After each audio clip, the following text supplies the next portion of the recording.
Իսկ ինչ միջոցների հաշվին, պարոն Դանիելյան։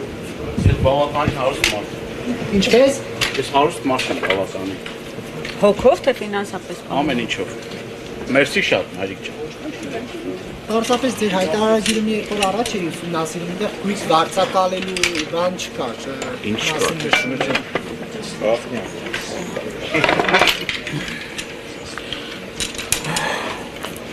Պարոն Դանիելյան, դուք եք այս կեցավայրում Բագրատ Սրբազանի հետ հանդիպումների մասնակցել, որովհետև ըստ հնչական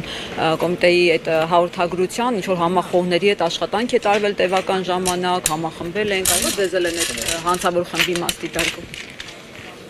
Ինչ։ Դուք հավաքներին Բագրատ Սրբազանի հետ մասնակցել եք, այդ որ քննչական կոմիտեն այդպես մանրամասն նկարագրում է, փորձել են 25 հոգանոց խմբեր ձևավորել, որ փողոցները այսպես ապակայուն վիճակ, աստղիկներ, անվադողերը ծակել եւ այդ խմբի քննարկումների բաները ինչ քննարկել, ինչ մեկնաբանություն տան, որ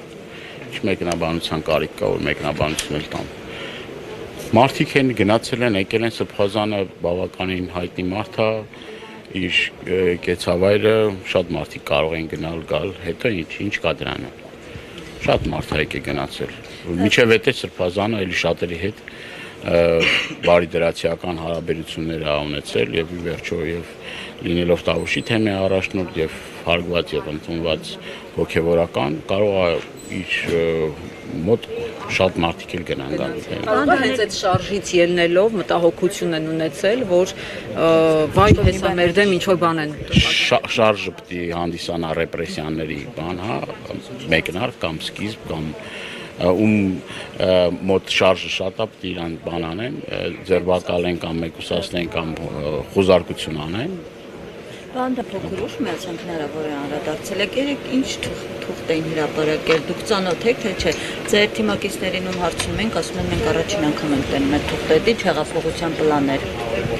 Հիմարությունն է, ինչ հեղափոխության պլան։ Չէ, ինչ որ մեկը վերցնելու A4 ֆորմատի վրա բաներ գրի, դա հեղափոխության պլան է։ Իրենք ասում են հենց ընդդիմության ներսից մեր ակտիվները։ Ինչ պլան է, հələ մի հատ ասեք հասկանամ, ինչ պլան է մի հատ։ Դուք ծանոթ եք երեք ամբողջ համացանցը։ Հա ինչի ամբողջ համացանցը երեք խոսում էր նրա մասին, ոչ բան ա ուզում ցույց տա այս մարդը։ Ես ինչ է հիմարությունները պիտի մեկնաբանեն։ Դուք բացառում եք, բայց որ ընդդիմության ներսում իշխանությունը հավաստի աղբյուրներ ունի։ Մի հատ էլ ստուել։ Դուք բացառում եք, որ կան ընդդիմության շարքերում մարդիկ, որոնք իշխանությանը տեղեկություններ են փոխանցում։ Դե մեծ բան ես ասում, ընդդիմության շարքերում հազարավոր մարդիկ կան։ Չէ, նեղ կռուգ այսպես ասած, որ կա ընդդիմության շրջանակ, այո, շնորհակալություն։ Ես որ ճանաչում եմ իմ ընկերներին, իմ շրջապատին, այն մարդկանց ում հետ որ ճանապարհ եմ անցել, բացառում եմ, որ այդ մարդիկ լայն շրջանակներում չգիտեմ ում մասնա։ Դանիելյան, դուք ասացիք, որ ձեզ թույլ չեն տալիս գործել, ինչ պատճառաբանություն է ներկայացվել ձեզ ինչու՞։ Չեն թողում, ասում կբանա, ինչ որ խոզարկություն ա գնում եւ չեն կարող թույլ տալ, որ դուք ներս մտնեք։ Իսկ դուք ինչու եք ուզում ներս մտնել։ Որ մեր աչքով տեսնենք, թե ինչ են անում եւ ի վերջո մենք падգամավորներ ենք եւ իրավունք ունենք տեսնելու, թե ներս ինչ ա կատարվում։ Արդեն 4 ժամ է ընթանում է։ Ավել կարծեք թե։ Ժամը քանիսից է մեկնարկել արդեն։ Լուսադեմին ա եղել, կոնկրետ հստակ ժամ չգիտեմ, մոտավոր կարող եմ ասել 7-ի կողմերը։ Իսկ կարծում եք ինչ որ բան կհայտնաբերվի այդ խոզարկությունների հետևանքով, որովհետև քննչական կոմիտեն հայտարարություն է տարածել, նշելով, որ իշխանությունը զավթելու համար անհրաժեշտ միջոցներ եւ գործիքներ են ձեռք բերվել։ Որն է այդ գործիքը։ Ինչ գործիք։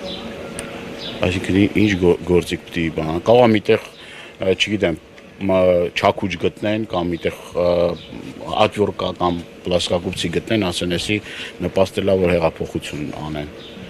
Կարող միտեղից էլ, չգիտեմ, բալգարկա գտնեն,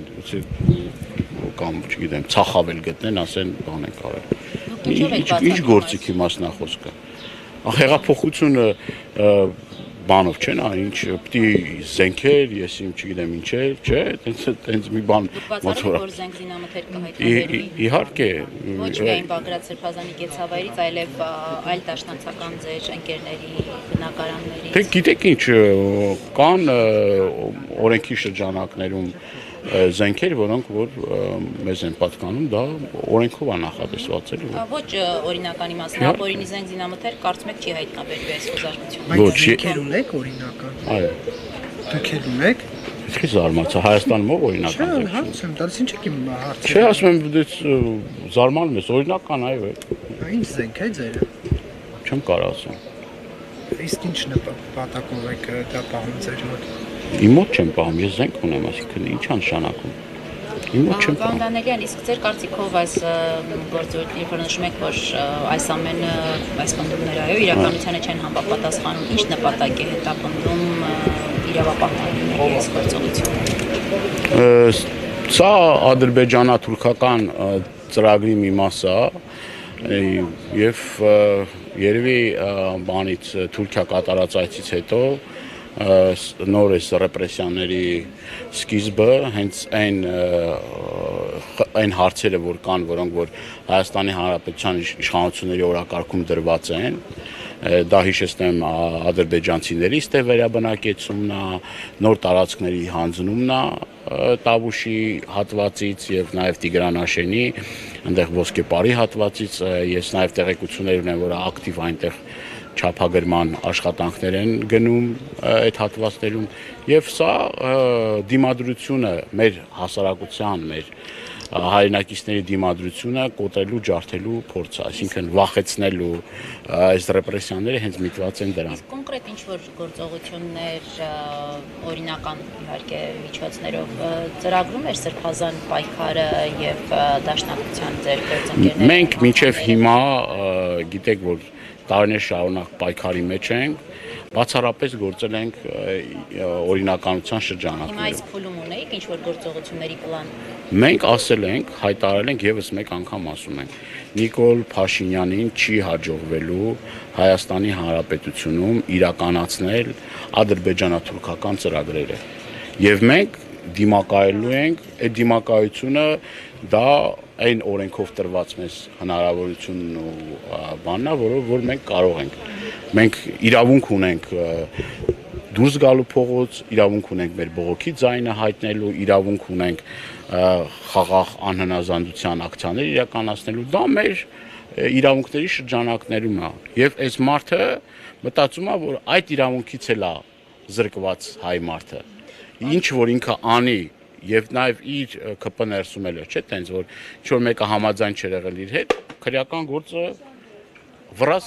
կարվել էր իր վրա։ Պարոն Դանելյան, եւ քիչ առաջ տեղեկություն ստացվեց, որ ձեր գործընկեր Գերագույն մարմնի անդամ Իգոր Սարգսյանին արդեն տեղափոխել են քննչական կոմիտե, ինչով է սա բացատրում, նա ինչ կապ ունի այս ամենի հետ։ Պարոն Սարգսյանն էլ Գերագույն մարմնի անդամ է, Սրբազան պայքարի աջակից է, միշտ Սրբազանի կողքն է եղել եւ ես պայմանավորվում եմ հենց դրա հետ։ Բայց դուք էլ եք Սրբազանի կողքին եղել, ինչու ձեզ չեն։ Դե ես երևի ինձ անձեռնմխելություն զրկեն որ ես չեմ վախենում, խնդիր չկա։ Այսօր Հայաստանի Հանրապետությունում այն մարդիկ, որոնք որ արժանապատության համար դուրս են եկել պայքարի, այդ բոլոր մարդկանց համար քրեական հոդվածը պատրաստ է, կախված նրանից, թե որ պահին այդ քրեական գործը ընթաց կտրվի, էլի։ Իսկ դուք կապ տեսնում եք Սամվել Կարապետյանի կալանավորման եւ այս գործողությունների միջեւ, սրանք փոխկապակցված են իրար հետ։ Դե բոլորիս միավորում է մի բան, դա եկեղեցու կողքը կանգնելը, հայ առաքելական սուրբ եկեղեցին պաշտպանելը, եթե ինչ որ նաև տարբեր կուսակցությունների, քաղաքական միավորների մեջ կան տարաձայնություններ, այդ հարցում տարաձայնություններ չկան։ Այդ հարցում կա կոնսենսուս եւ մենք տեսնում ենք այն վտանգները, որ կա եկեղեցին գրավելու արդեն խմբեր են ստեղծվում, մի քանի օր առաջ էլ ԿՊ-ից հայտարարություններ եղան, որ արդեն գրեթե պատրաստ են այդ խմբերը արշավ սկսելու, շրջափակելու եւ այլն եւ այլն։ Պարոն Դանելյան, ներողություն։ Պարոն Դանելյան, Հայկ Մամեջանյանը ասաց, ոչինչ։ Հայկ Մամեջանյանն ասաց, որ հնարավոր է, որ այս պլանը հրապարակված լինի իշխանության կողմից, իսկ չեք կարծում, որ այս պլանը միտումնավոր չի արված, որովհետև պլանում ընդգրկված են այնպիսի մարդիկ, որոնք ինչ որ կերպով հայտնվել են իշխանության թիրախում, օրինակ Գագիկ Ծառուկյան, Սամվել Կարապետյան, Սավել Ալեքսանյան, Ռոբերտ Քոչարյան, ՀՅԴ, Սերժ Սարգսյան, Գազպրոմ Արմենիա։ Արդյոք սա կարող է ազդակ լինել այս, որ նրանց հետևից են գնալու։ Ես կրկնում եմ, բոլոր այն մարդիկ, որոնք որ Նիկոլ Փաշինյանի դիմախոսներն են, այդ մարդիկ Ներողություն։ Ներողություն։ Ազգային անվտանգության ծառայողները դուրս եկան Բագրատ Սրբազանի